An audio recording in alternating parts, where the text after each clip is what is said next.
Hayır. Ya! Burada yani sülaleler birbirlerinin sülalerini elliyorlar. Abi eriyorum. Abi eriyeceğim. Abi güle güle. Hakkınızı helal edin. Biz arkadaşlar bugün sizde gördüğünüz gibi şey yapacağız. Ya abi bırak bu işleri ya. Abi sen insan mısın?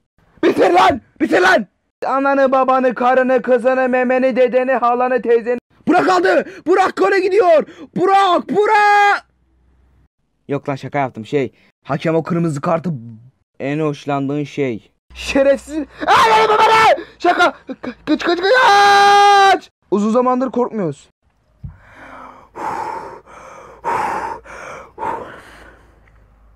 Lan kalk nereye? Ne yapıyorsunuz?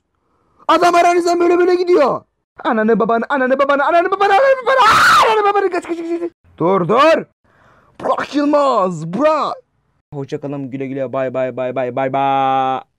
İsmine bak şerefsizin. Allah'ım yarabbim, kalp krizi. Oh hey! Hadi ya. Lan maçı bitirmiyor. Hakem! Bot neneni deşeyim bot. Gördün değil mi nasıl girdi hayvan gibi, köpek gibi, ayı gibi. Nasıl girdi gördün mü, köpek gibi.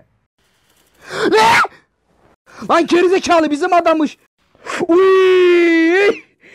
Uy o nasıl vuruş lan, ananı babanı. Her sabah müzik açılır mı ya? Bak hatırladım kardeşleri. Şunu yiyorduk, sonra şunları fırlatıyorduk. Ananı satayım, oyun bitti ya. Oyun bitti. Ya ben niye burada ustayım? Lan bana söylesenize, ben niye burada zekiyim? Ben niye burada zekiyim? Gene sinirlendim bu malların yüzünden, gene sinirlendim ya. Mis. Tamam. Mama. Abi gidin ne olur gidin ya.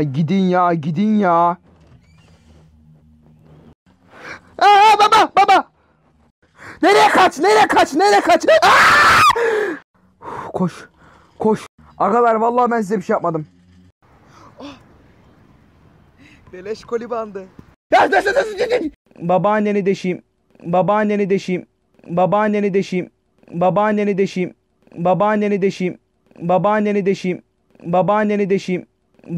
deşeyim.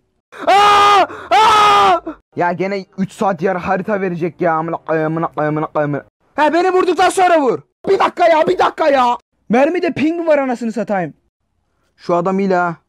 Ananı babana. Lan sıksana, gözümün önünde vursana.